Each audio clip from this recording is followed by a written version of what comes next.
Hey, what is going on, guys? It's Tharshey and welcome back to another video on the channel.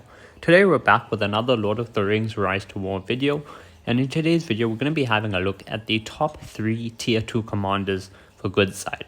So which commanders should you invest in, and especially which tier 2 commanders should you invest in, because in 2.0 with the way commanders work now, it is a lot of investment, especially to get a tier 1 commander and rank them all the way up to mythic, or what is the top tier? Yeah, mythic. So it takes a lot of work to get them there, whether it's a tier 1 or tier 2 commander. You have to invest a lot of respect and all of that. So we're going to be going over the top 3 good side commanders that are tier 2 that you should actually spend time investing in, because they are worth it.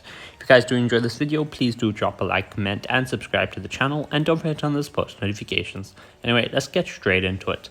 So first of all, I'm going to list the commanders. I'm going to give you my listing for them, and then we're going to go through each commander and talk about their strengths, their weaknesses, etc. Okay, so I am currently in a season, and this list is obviously based off tier 2 commanders that I feel have performed well consistently, you know, from 1.0 all the way into 2.0, and are still performing well now in 2.0, as well as what I see a lot of people use. So yeah, let's go over to commanders, and let's go over to our number 3 spot.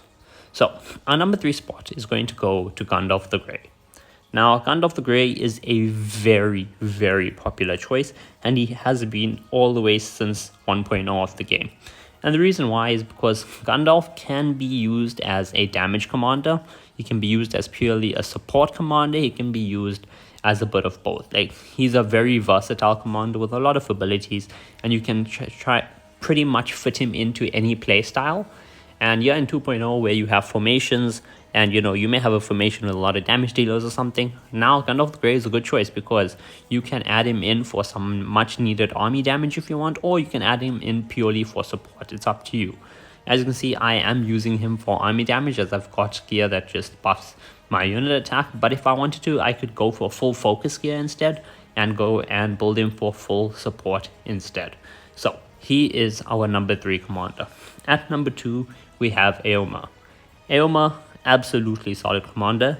He is a very good pick because you can run him in a cav formation like I do, or you could run him in a normal formation as a damage commander. So Éomer, you can run him as a damage commander with a normal formation and guardians or something as, you know, the troops you're running on him, because he is a very, very potent damage commander. He does a lot of damage. He's a very good pick.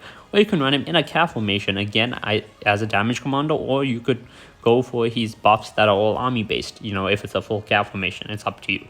But yeah, finally in number 1 place we have Gimli, my boy Gimli. I think you guys all knew this was coming.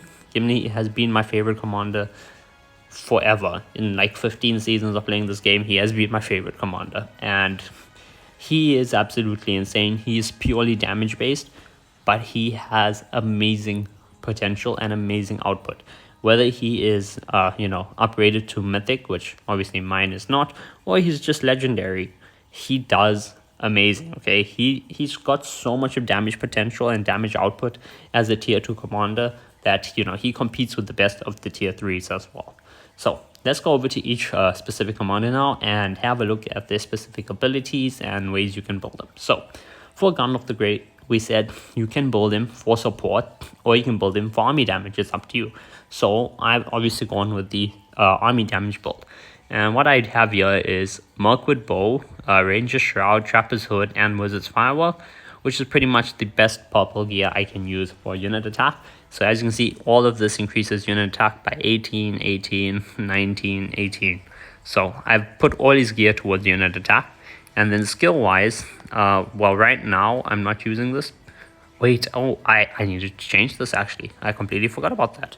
So the reason I wasn't using Mithrandir, which is a very, very good skill for unit damage, is because I was running the Linden T4, which actually doesn't do normal attacks. Therefore, Mithrandir is useless when running them, but I switched back to Sentinels quite a while ago, and I just forgot to change the skill loadout. So I'm doing that right now. There we go, back to that. What do we want to do? Deal 27% focus damage. No, we don't really have. Is effect modified by focus stat? Oh, the effect is not modified by focus stat.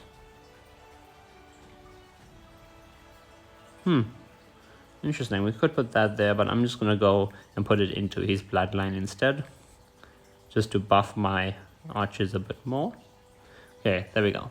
So as I was saying before, I had to redo his skill tree. Is I have him running Mithrandir for pretty much, pretty much always. The only time I wasn't running that was again because I was running Linden T4s, and Mithrandir won't affect them because they don't launch any normal attacks.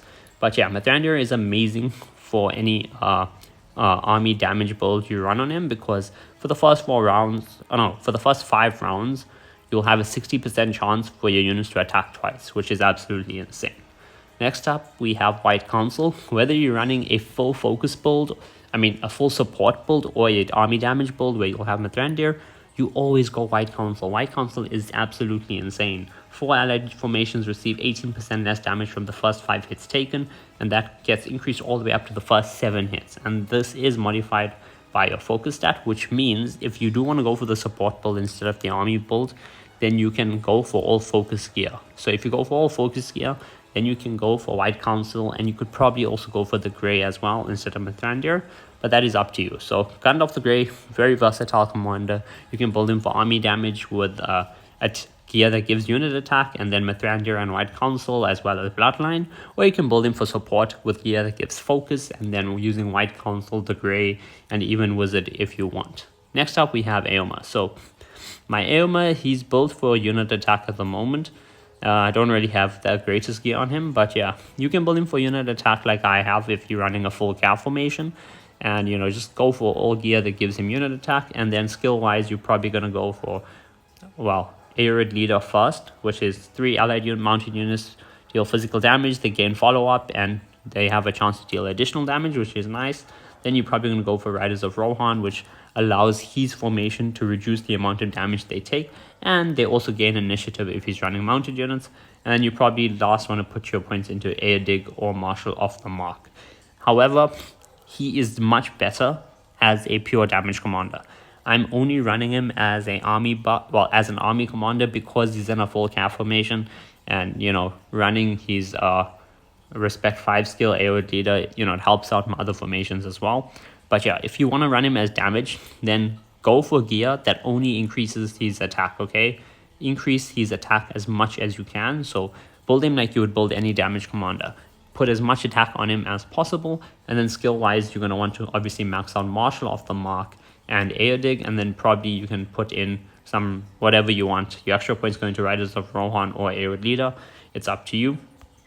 Probably don't want to go into Arid Leader if you're running him not with other cav commanders. Instead, you may want to go for Riders of Rohan if you're running cav on him. If not, then you probably just want to go and put your points into his bloodline instead. But Éomer, absolutely insane damage commander, but does have sorry about that, but does have some versatility that allows you to run him with a cav formation as well. Next up, we have Gimli.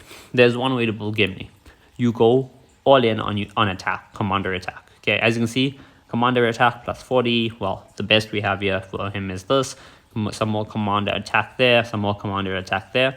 So all you want to do is increase his commander attack as much as possible. Also, if you can increase commander damage, like there, plus 8 to 18, if you can get gear that does that, that's insane as well. And yeah, you just want to go all in on commander attack, commander damage, and then skill-wise, you want to probably go, the skills I like running is Experienced Warrior, then Durin's Blood, and then extra points going into Lord of the Glittering Caves.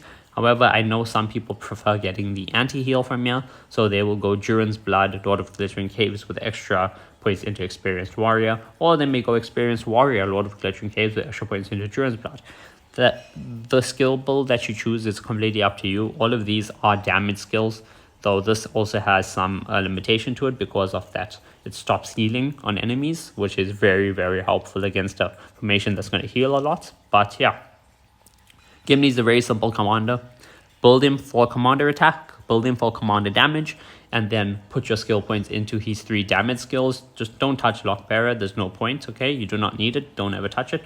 Just put all your skill points into these 3 skills. and get him as high respect level as possible, and Gimli is going to shine. He is amazing. He will do so much damage. He will probably be doing top damage on your formations. Actually, do I have any recent duels? There is this one against Turgon where he smacked me a bit. But yeah, I mean, Gimli was around the top there, but he had taken an earlier fight and I hadn't reinforced. So yeah, he wasn't at full strength there, I don't think. Or was he? Oh no, I think he was at full strength. But yeah, 46k, 50k. I was experimenting with some depth defenders. But yeah, hope you guys did enjoy this video. And if you did, please do drop a like, comment, and subscribe to the channel. And don't forget to turn on those post notifications. Anyway, I will see you guys in the next video.